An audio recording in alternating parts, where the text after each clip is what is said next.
So today's webinar, hello, my name is Allison Marabelli. I am Senior Program Manager of Communications at HCH Enterprises. For today's webinar, all questions can be dropped into the chat function for this webinar. And be sure to be specific who you would like to answer the question, or we will pose it to the group. And the video link will be available post-webinar to share as a YouTube video link.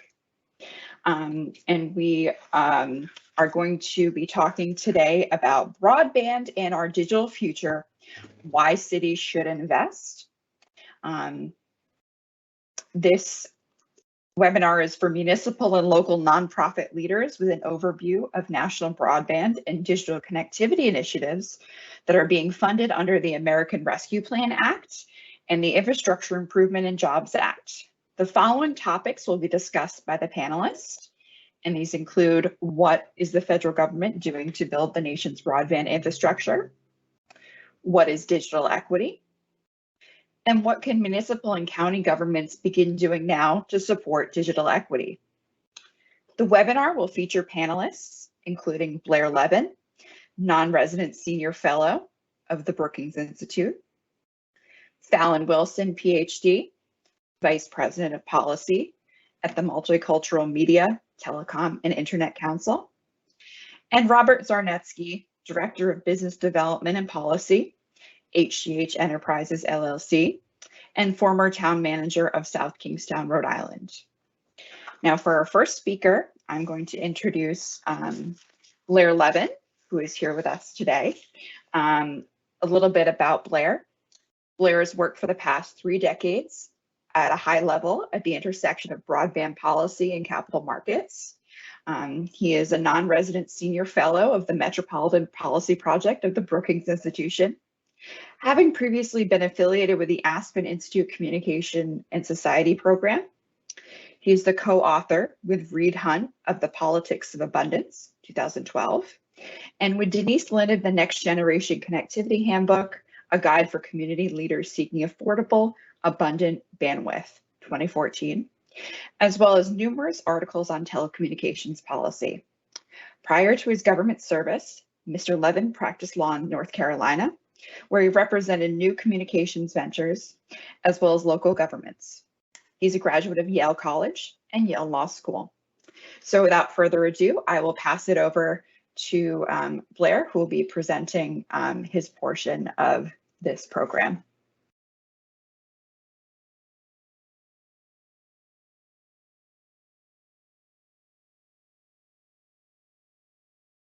Mr. Levin, you're muted.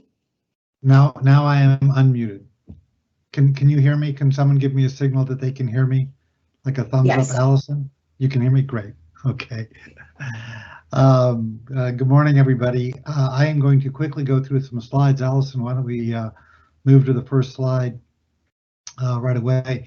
And by way of background, I should also add that I was the executive director of the 2010 National Broadband Plan for the United States, which a lot of the things that are happening now have some roots in that. And particularly in the infrastructure bill, there was a finding, which I think was really important, that you cannot fully participate in the society without having broadband really in the homes.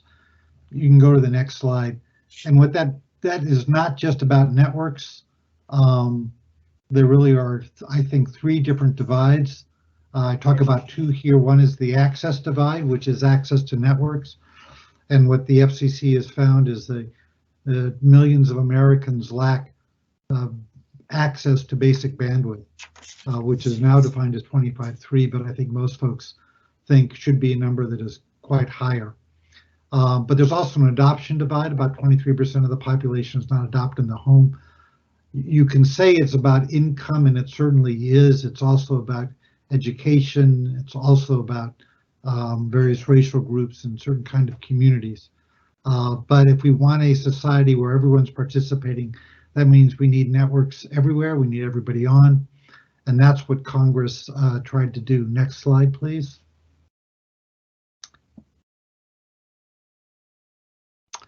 Most of the funding comes from two different legislative acts. Both were in 2021. The American Rescue Plan and the Infrastructure Bill. Next slide. The biggest amount of funding is going to the access divide.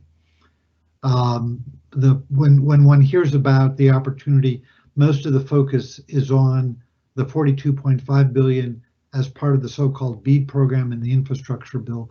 There was also a separate $10 billion appropriation earlier in the year for projects that really are only broadband. And then there's the $350 billion in which broadband is an eligible use, but there are a number of other eligible uses. Next slide. Let me dig a little bit deeper. The BEAD funding is really prioritized for unserved, and that's areas that don't have 25.3. The second priority is underserved, which is areas that don't have 120. It is overseen by the Department of Congress, but states are the key decision makers. The other two funds, which money will start flowing earlier, again, states are making the key decisions, but the federal government did not prioritize in the same way. So there's a lot more flexibility for state and local governments. And I would say for a lot of local governments, the real upside is in the bottom two, because most cities and most, even any kind of community is not unserved, and so they're unlikely to get BEAD funding. Can I get the next slide? And so part of the problem with the legislation, frankly, is that the most flexible funding comes first before there is knowledge in the state of what is actually an unserved area. That requires the FCC to complete its mapping services, its mapping, and that won't be done until the end of the year. But the governments have the ability to start spending money earlier.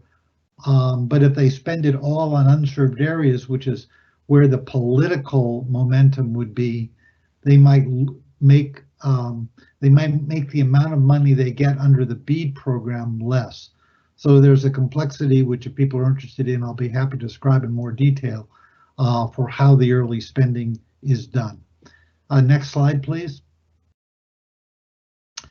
There are other inputs which affect deployment and I think are important for the states in particular. There are certain market trends, which is the telephone industry is upgrading to fiber at the same time that the federal government is funding a lot of fiber. There's a changed perception about the relative value in the market of DSL and fiber services. In addition, there's also there are 4 national 5G wireless networks being built out, and of course the infrastructure bill has other kinds of construction going on, including roads, water, and sewer. And there was additional federal money, which I note here, that earlier was going out for rural deployment. So the implications of this is there will be equipment supply problems. If you want to get fiber, you might face a year or 2 delay. There are labor supply problems, which I think are probably the most significant. We have pretty low unemployment, and in the construction area, because of all these things which I just mentioned going on, there are likely to be shortages there, and that leads to higher cost delays and misallocation of funds. Next slide, please. There is also funding, and I think this is particularly important for local governments to address the adoption divide.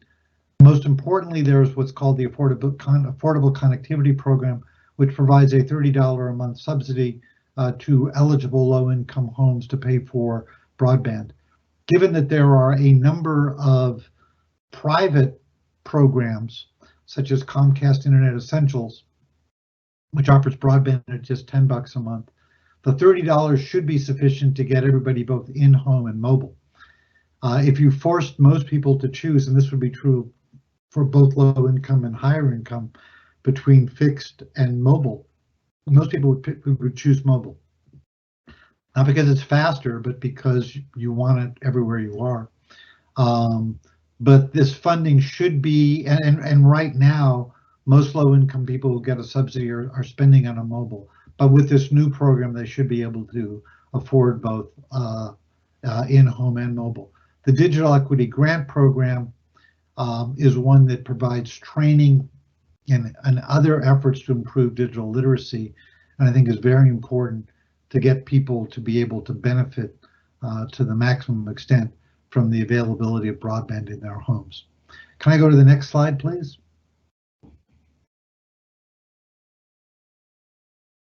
The next slide. Oh, there it is.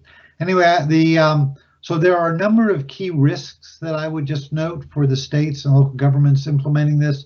Some are institutional. There is literally no state with a department that has any experience spending material federal government money on broadband deployment. Most states don't have an agency that is given clear authority to do this. The same staffing problems for construction affect policy people. We are essentially doing a pig in a python kind of funding, a one-time, very large amount of money. So there are those institutional risks. There are engagement risks. You really have to engage with the stakeholders. Otherwise, you could miss key gaps in the broadband ecosystem. You could also not get political buy-in, and that's very problematic, particularly down the road. There are big analytic problems. States are not experienced in doing mapping and modeling, which requires a great deal of sophisticated knowledge of the current marketplace. The states will have a lot of money to do this kind of planning and can do third-party contracting for this. But that's another area where things could go off the rail. And finally, in designing the grant program and in getting compliance with the grants, there are a number of different pitfalls. And so there needs to be a certain level of expertise and experience brought to those efforts as well. Can I go to the next slide? But there's also very significant key opportunities. Obviously, economic growth. As we expand broadband everywhere, we get more people on there. Given where the economy is going, that creates some enormous potential for economic growth. There's improvement in delivery of key services. As we saw in COVID, telehealth is really a benefit to a lot of people. That has been a big change. Education has not worked as well, but overall there's opportunities to do that so that all have access to more intelligent forms of education, by which I mean very targeted, focused one-on-one kinds of efforts to help people learn what they need to learn, given what their educational background is.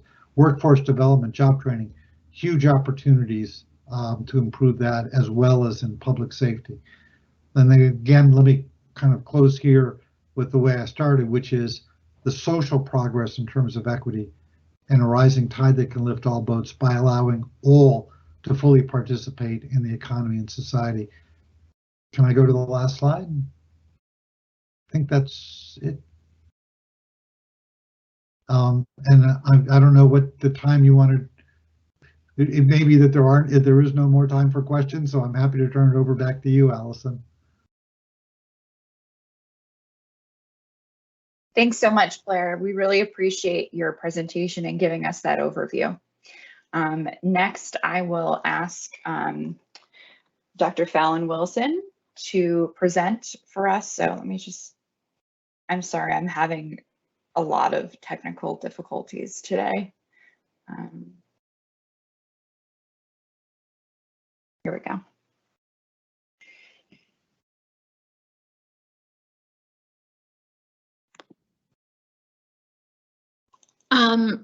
Good afternoon, everyone. My name is Fallon Wilson, and I am the Vice President of Policy at the Multicultural Media Telecom Internet Council, but we lovingly refer to it as MMTC because the name is very long. And so nationally, I do this work, but also locally, which is super important to this conversation. I co-chair Nashville Smart City Committee. I'm also led the writing and drafting of our report for how we build an inclusive smart city design for Davidson County. I also co-direct the National Digital Inclusion and Access Task Force, where we were able to, during the pandemic, build a coalition of amazing stakeholders and community partners and inclusive community partners to launch a mixed method to understand digital inclusion and access in Davidson County.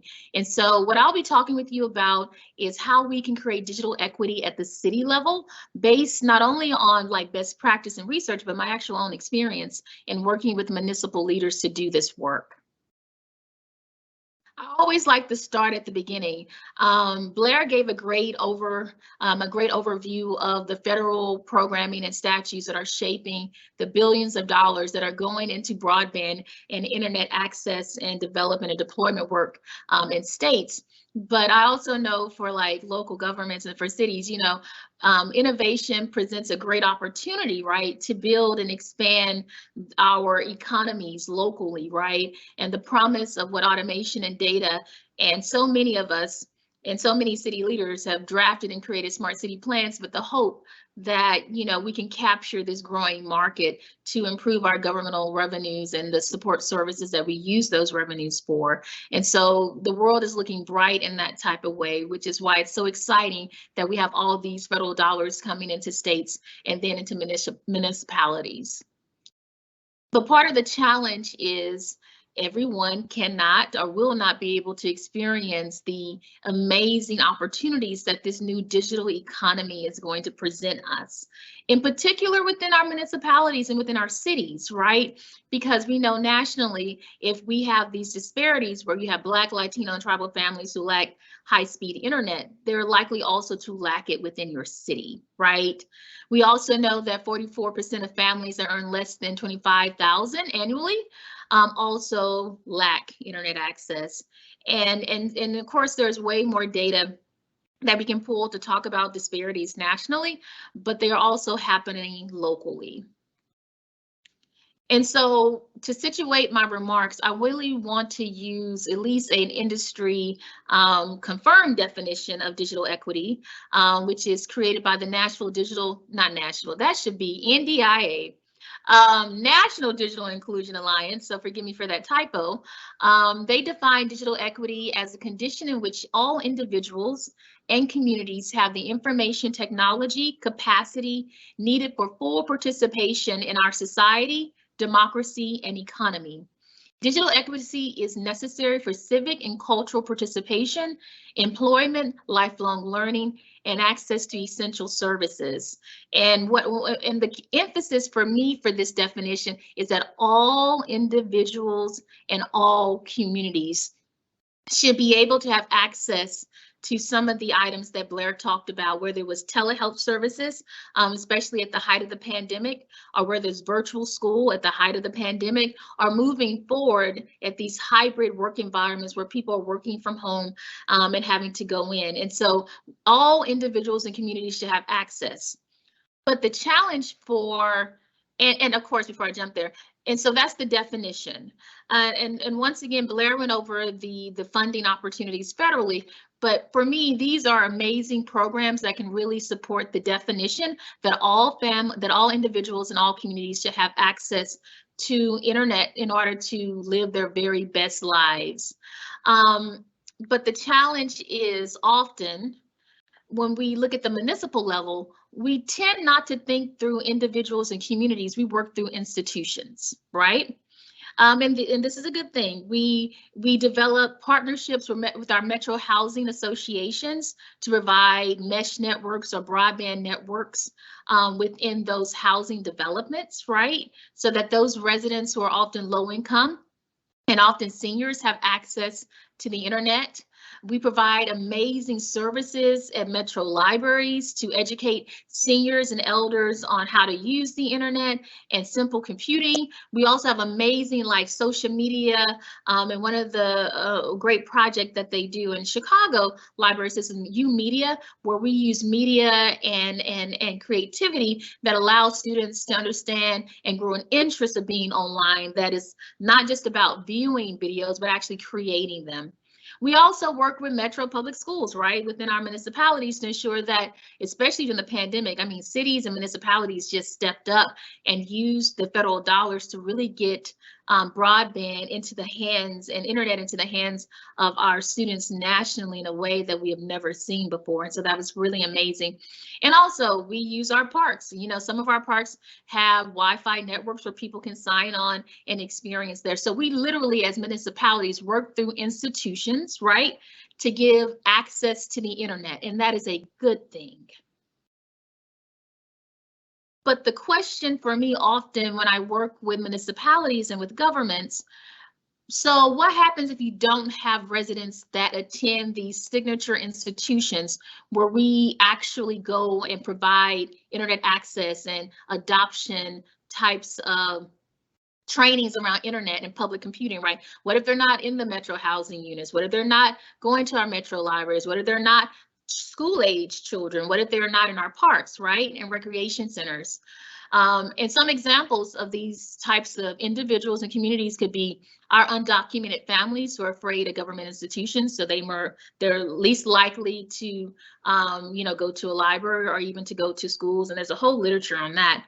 Our families who are right above the poverty line, who believe their local library is not helpful because the computers are from the early 1990s. And we have worked with several organizations in Davidson County, and that's been one of their responses for why they don't use their local libraries, because they've not been updated. City budgets are hard, right, in that way. Or, for instance, our children are forced to go back to virtual school again because there's a new surge of a new COVID variant. And so they are no longer able to access even the schools, right, or the libraries or the places that are opening now in order to get internet access. And so part of it is, in order to really ensure that the digital equity dollars that are coming down from the federal government can be utilized, is that we may have to move beyond the institutional level and create an atmosphere where all who need digital access, all individuals, all communities, right, can get it, even if they're not connected to our traditional institutions that provide these types of internet services and programming. But how do you do that? You do it by launching a citywide assessment to ascertain needs and attitudes around digital inclusion and digital access. Nashville did an amazing study, not only because I helped write it and did it, you know, conducted the study, but we did a mixed method study where we literally created a survey protocol where we were oversampling for our immigrant Black and Latino communities across Davidson County in order for them to give us information on how they saw digital inclusion, or did they have access to the internet, how many people were in their homes. That way, once the city decided to move on interventions, they had a data-driven approach to do so. In addition to the survey design, we also we created a sampling of our nonprofits that serve our high need communities.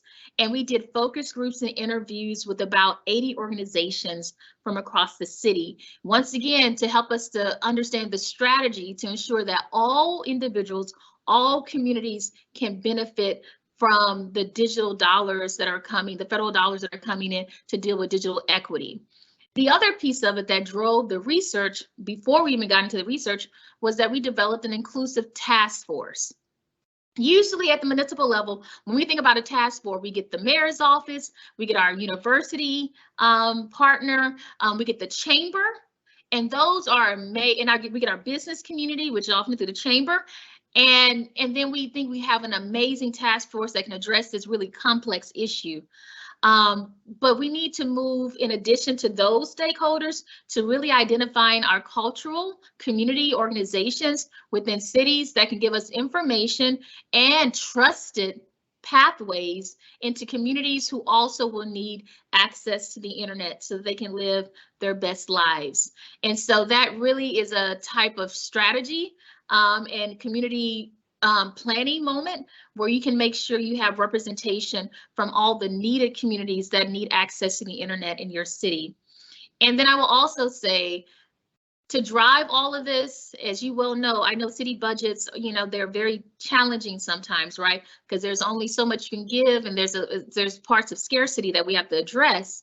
But in order to make this work long-term and sustainable locally, in addition to developing the task force and having the task force create and, you know, marshal a research on these issues around digital inclusion and access, you need someone to drive this. You need an office in your municipality that can help you drive this amazing work. You need a digital inclusion officer. Nationally, we don't have as many as I think we should have. The most notable city that's doing this is with Detroit. And once again, building an office around that one individual is super important to drive this work for the long term. And so those are my remarks on how do you create digital equity at the municipal level. You have to begin, number one, by understanding the individuals and moving beyond the institutions that we usually fund this work through or do this work through, and really think about how data and an inclusive task force and leadership can make this sustainable for your city. Thank you.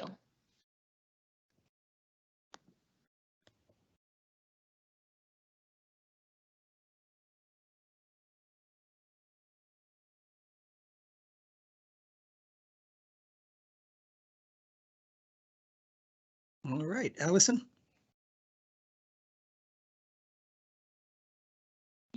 Yeah, she's muted. Why don't you? I'm trying to share the presentation. There we go. There you go. Well, I first of all want to thank Mr. Levin and Dr. Wilson. They are just extraordinary national leaders in this space, and we're so lucky that we've been able to have them share some time and their perspectives on broadband, and really one of the major initiatives being undertaken by the federal government. This is really an extraordinary grant opportunity for states and for local governments, and the thought that has gone into designing the policies and trying to figure out how to make sure that municipalities capitalize on this extraordinary opportunity is deeply appreciated. So thank you, Mr. Levin, and thank you, Dr. Wilson. We really appreciate the work that you're doing. Here at HHC, we also have been trying to figure out how to make sure that we're positioning our practice to help municipalities as they look at this opportunity. Mr. Levin pointed out that, you know, what we're trying to do here is improve access to the internet. Current definitions of what broadband is 12 and 3, he noted. That's 12 megabytes and 3 megabytes per second. What folks actually are pushing for in the American Rescue Plan Act is 100 and 100. So the current definition of 12 and 3 is pretty far off where we think we ought to be, or where policymakers at the federal level think we ought to be. And the funding is now there to move us from a 12-3 world to a 100-100 world, at least in many cases. And that's certainly the objective, that's certainly the goal that Congress has set for the states and has set for municipalities. I'll note that the funding sources that Mr. Levin pointed to really are not all available to municipalities, but they are pots of money that municipalities can influence. The largest pot that was noted on one of his slides was the ARPA funds, which is the local fiscal recovery funds. These are the funds that every municipality, or half of the funds that every municipality has received over the last summer, and we'll see the second half, the second part of that grant coming sometime in the next several months. Those monies are available for municipalities to implement broadband, and those monies are available for municipalities to influence what states do with the other two pots of money. That B tranche, that ARPA capital projects tranche of money, is money that will go directly to the state governments. It is, there is a presumed eligibility for broadband, and there's actually a built-in incentive for some of those monies to be used specifically for and exclusively for broadband.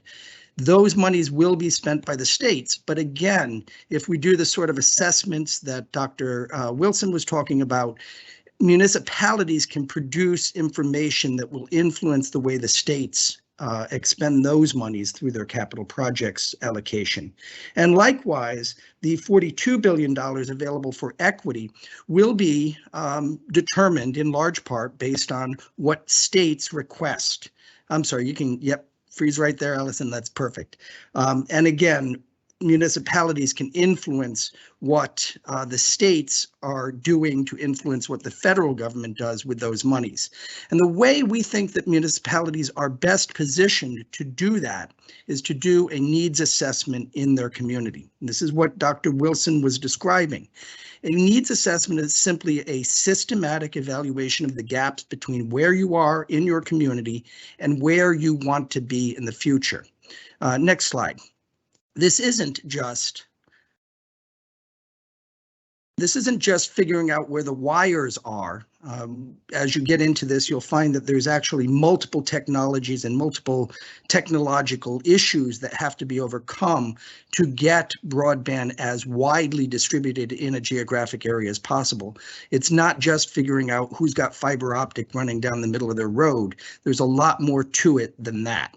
And both of our previous speakers have alluded to some of the complexities and some of the difficulties involved in figuring out how to improve access, how to improve the adoption, and how to make sure that everyone in the community is benefiting from access to broadband. High-speed internet access at 100 megabytes up and 100 megabytes download is the goal. And if we can figure out why people aren't there yet, we'll figure out how to improve the digital environment for everybody in a community.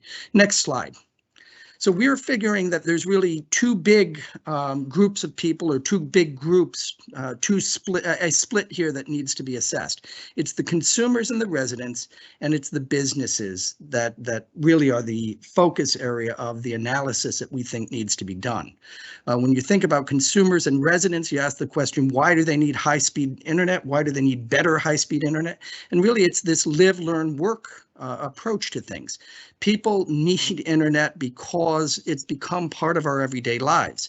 It's entertainment. It is the means by which we access Netflix and the means by which we access news from around the world. I've been watching endlessly at night the trials and tribulations being experienced by people in the Ukraine, and that's only possible because I have a good high-speed internet connection.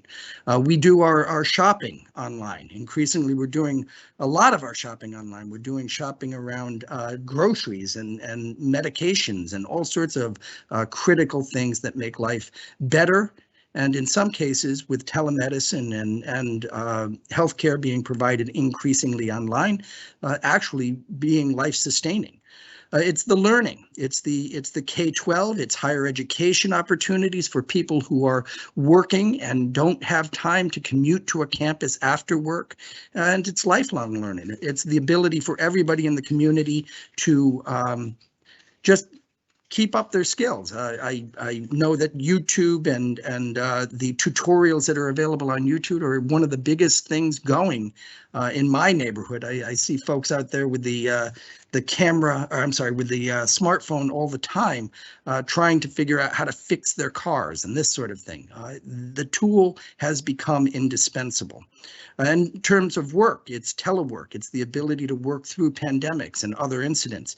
It's also side gig viability. It's the ability for someone who has a day job to also augment their income by setting up a business online. And for businesses, the live component of this model is it's really survival.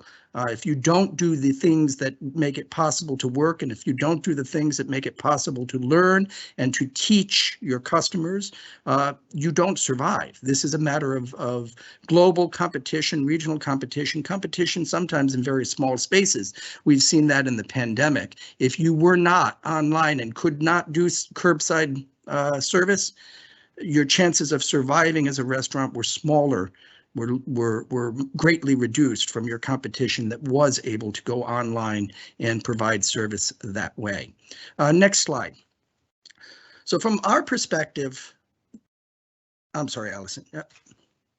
From our perspective, there's a number of things that communities ought to be thinking about when you think about the whole range of elements that go into an assessment of your digital environment and the needs of your community. It's the demographics for residents, it's age, it's income, it's what they use the internet for. How many of your folks are teleworking and how many anticipate doing that into the future? It's the business's demographics. What are the number of employees and how good is the connectivity? How dependent on the internet are those businesses? It's schools. What are the schools currently using the internet for? And what will they be using the internet for in the foreseeable future? Public facilities, the number of employees at a site that has poor connectivity is something certainly worth knowing. What about utilization by members of the public? Is the senior center well served? How difficult would it be to connect to an existing network at that center if it's not well served? Access, this is connectivity and the connection speeds, literally just going out and figuring out where the wires are, where the Wi-Fi networks are, what hubs and routers are in the system that you're using in the community. It's affordability. It's understanding what people are paying and what alternatives there are out there. This is actually a complicated issue in some ways because people have not necessarily got good transparency into what they're paying. Many consumers are using bundled services. So they've got their internet access, their telephone access, and their cable TV access all bundled together. In that environment, it's very difficult for consumers to know what they're paying for internet access, and figuring out how to make sure that people have access to transparent information to improve the quality of service and the affordability of service is an important piece. Network literacy. We do want businesses and residents to understand that they're using an outdated router and that's actually their problem. Their problem isn't that the service provider can't deliver faster internet service. It's that their technology in the home or in the business isn't adequate. So getting folks to the point where they understand the network and how they're connected to it is also an important part of any assessment, and may in fact help reduce the cost of improvements, because some of those costs are not extraordinary, and they're sort of easy for homeowners to deal with or businesses to deal with themselves. On the other hand, that may also point, as you do this sort of assessment, to a program where the government is assisting in the upgrading of private equipment. Next slide, please. So how do we think you do this? We know that it's not just looking at the maps that are produced by the service providers. There's lots of arguments about how good those maps are, how clear the information is, and how good the information is about where the fiber optic cables are, where the cables, the coaxial cables are, and where the coaxial cables are adequate and where they're not adequate, and that sort of thing. We think it goes way beyond just understanding the infrastructure that exists and understanding the connections that are made and could be made. We think it really, a good assessment really depends on understanding what people are doing and want to be doing with the internet. And that requires that we talk to people. That requires that we do structured interviews with residents, that we do surveys, that we do the connectivity characteristics, that we understand what the modems in the homes are and what the problems are as we go. And yes, we should be doing speed tests to determine how fast the connection is at home, but it's not the primary thing. What we really think is important is for community leaders to recognize that the internet is a means to an end. People are trying to make their lives and their businesses better. They're trying to use the internet for a reason, and understanding those reasons is paramount.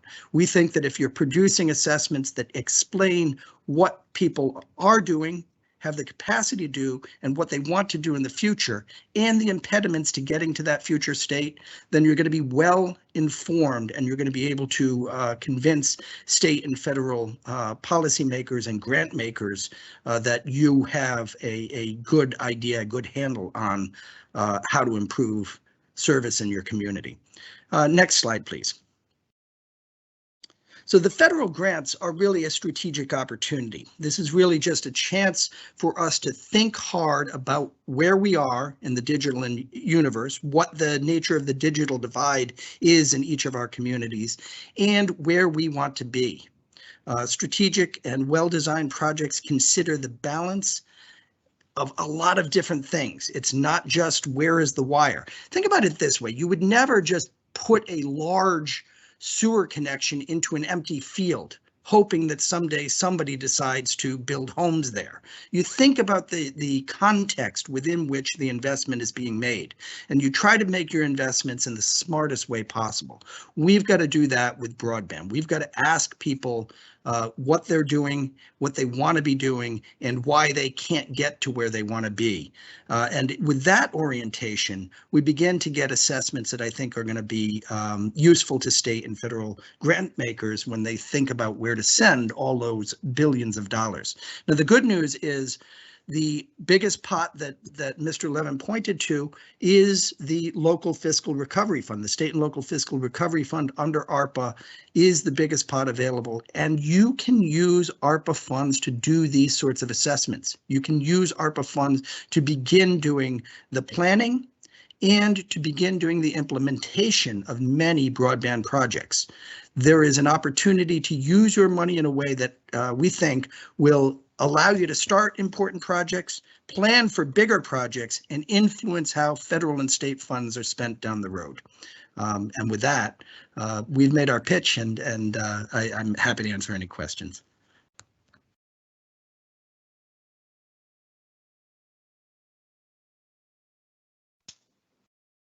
Okay, our first question is from Gail. What about rural areas where distance is a problem? The state adds barriers like taxes on roads where lines are built.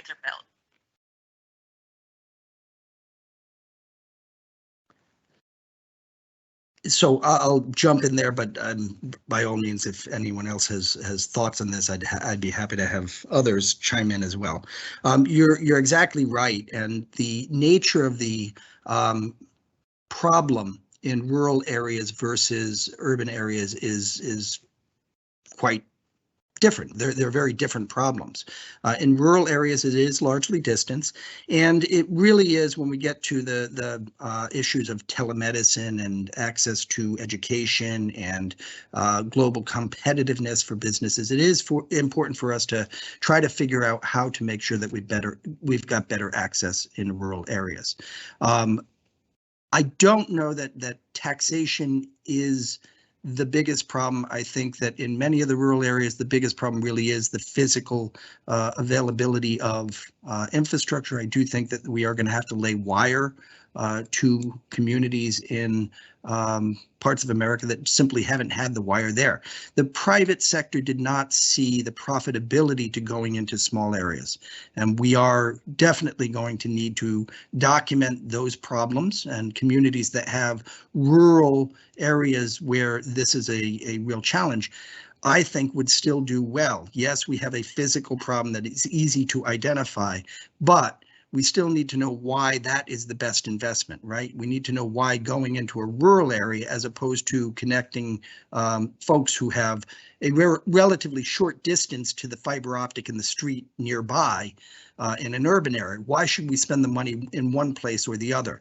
If the rural area is, got a large employer, for example, that definitely is worth noting in an assessment, in a report that is going to explain why this area needs and should have more investment. So I think that the assessments that need to be done have to balance and have to look at the characteristics of those neighborhoods and of those communities. And so long as that's being done in a transparent way and in a data-driven way, you're going to find that the policymakers are informed and equipped to make good decisions at the state level, at the federal level. And I would add, I would probably answer to weave it different. Part of the process for government being efficient and great is not just government doing the work, but also building coalitions with nonprofits and community organizations that make sure that government can do what it needs to do efficiently as well. And so when I am advocating that municipalities work together to develop diverse task force. That includes rural community organizations too. And that also feeds into the types of assessments and getting attitudinal data from those organizations about the needs, not only for deployment, but for adoption and why and what would drive them to want to use the internet.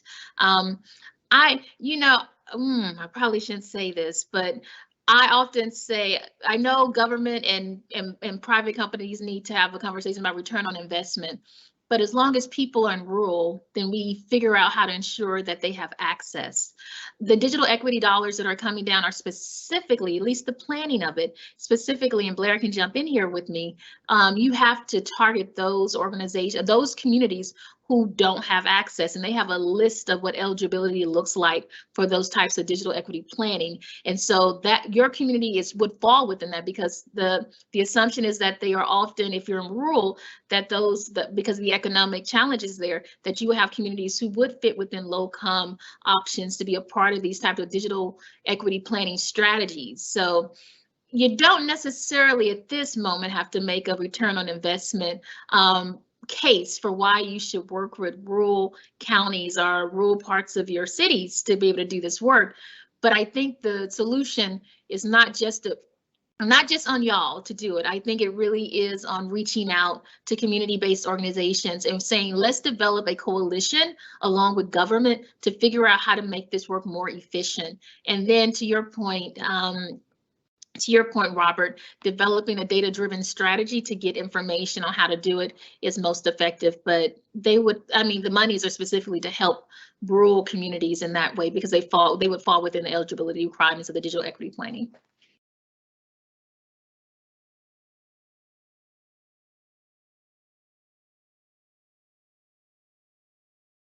Thank you, Fallon. The next question is, I believe, from the 4th Ward. And it's, can cable franchise agreements be used as a method to improve broadband for a community?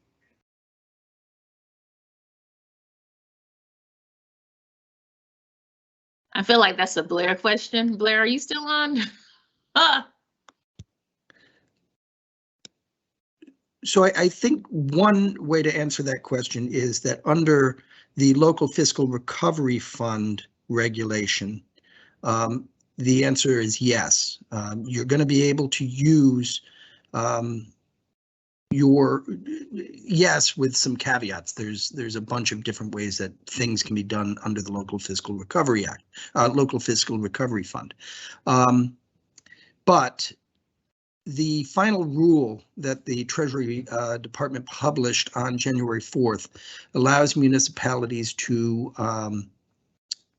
use a portion of their grant, their Local Fiscal Recovery Fund grant, for general government services.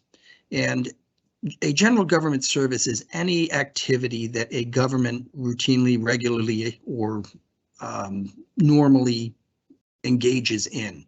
The improvement of internet service, the improvement of access to education, the improvement of access to senior center services, that kind of thing, is certainly a general government service. It's not an unusual thing. It's not a thing that you know, is outside of general government service. So if your municipality wants to engage in a program to improve broadband access, you can do it as a general government service, I think. The other way to do it would be to do it as a broadband project. And then you kick in the rules around broadband projects that apply in the local fiscal recovery fund, which are a little bit more technical. You're looking for 100 and 100 megabyte per second upload, 100 megabyte per second download as a target. If you can't get 100 through that kind of arrangement with a provider, then you're going to have to justify, you're going to have to explain why you can't get 100. And if you can explain that to the satisfaction of reasonable people, and the local fiscal recovery fund is a tricky one because you have to expend the monies before you have approval by the federal government. So you've got to sort of do your documentation and hope you've got it right if you're less than 100.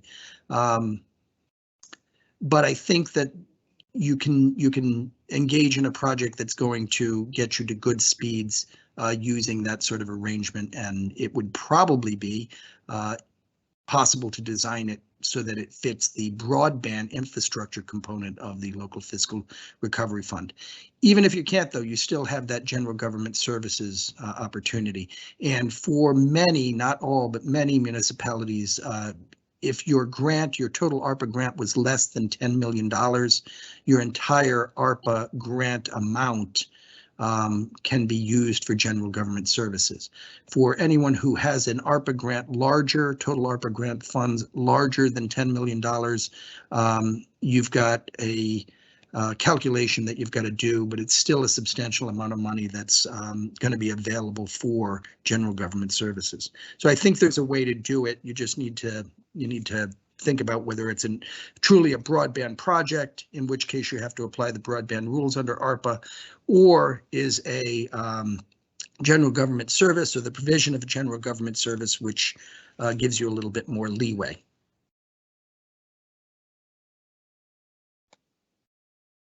And we have another question. There are new technologies like 5G home broadband to bring high-speed internet higher than 25.3 to the home. Is this a solution that urban and rural municipalities should consider to connect their communities?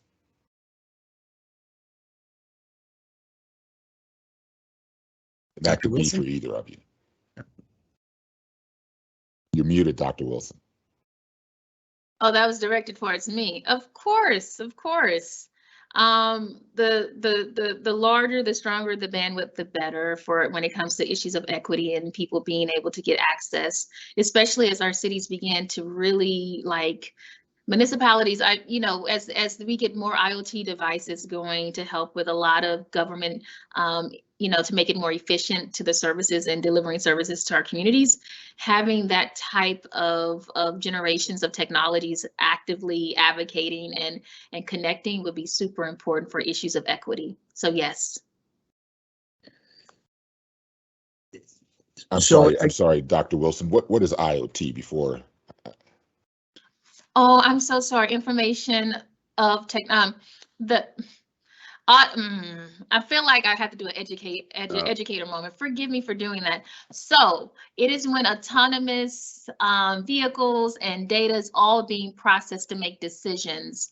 It's IoT, information of the world of information technologies. And I could be messing this up completely at this moment, but know that when you have automated cars moving, or if you're collecting data from your traffic lights, it is all hoping we do these things. Cities are doing these things to prove efficiencies, right? So that we're not wasting the resources, right? And so the more data, the more information we're collecting, and the more things are working together in that way, the more services we can produce for our communities. I just make the assumption that every city has a smart city plan. And so when I start talking about IoTs, I'm sorry about that. But those are the various types of smart city projects that cities are creating MOUs with universities and some of them in-house to make better traffic, you know, to reduce congestion, to promote economic opportunities. And so, yes, so when I say IoT, we're talking about the various types of devices that are within cities and that are autonomous and driven by data to make more efficient the types of social services and services that we deliver to our constituencies within cities. Right. So Dr. Wilson points to a very important point here. IoT, I think, if I remember right, is the Internet of Things. It's your Google thermostat that is measuring the outdoor temperature and is using a little bit of bandwidth every time it goes out to the internet to find out how cold it is outside your home so it can adjust the temperature. It's your surveillance system around the home that is connected to the internet. It's the Ring doorbell thing that tells you that someone's at the front door while you're sitting at your desk at work. So the Internet of Things chews up broadband access, or choose up. Which is why 5G technology is super important, right? Right. That's right. But it's also like the we're aggregatizing that, right? So it's not just your home, it's the thousands of homes within your municipality that is eating up all of the bandwidth, right?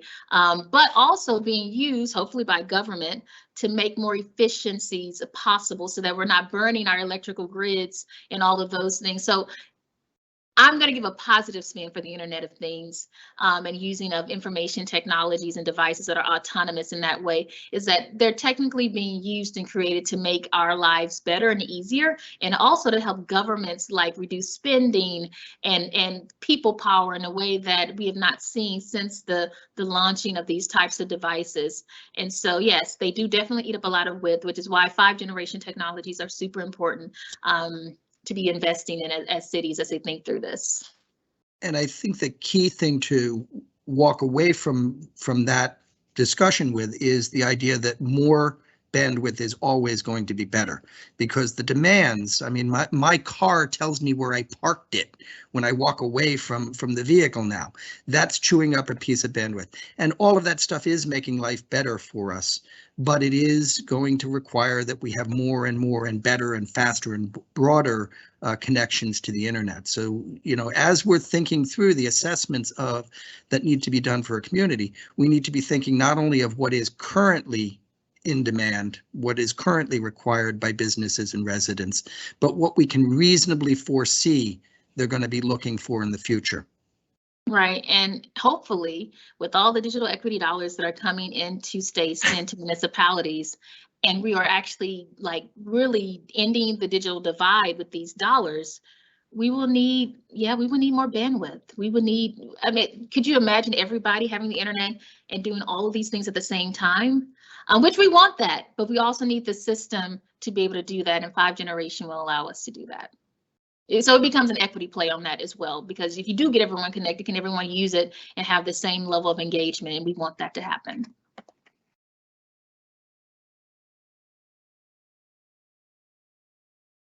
I don't believe there are any other questions. So Allison, do we want to turn it back to you? Sure, I would be happy to take it on. So I just wanted to say to everyone, I'm very happy that you all came today. I know we had a few technical difficulties, but we were able to work through them. And I just would really like to thank everybody for coming and let you know that if you do want to contact HCH Enterprises, here is our contact information below. And we will also be able to get you contact information for Blair and for Fallon as well. We really appreciate you coming to this webinar. If you would like a recorded copy of this event, we will also have that available probably either later today or tomorrow. And again, thank you so much for coming, and I hope you have a wonderful day. Thank you so much.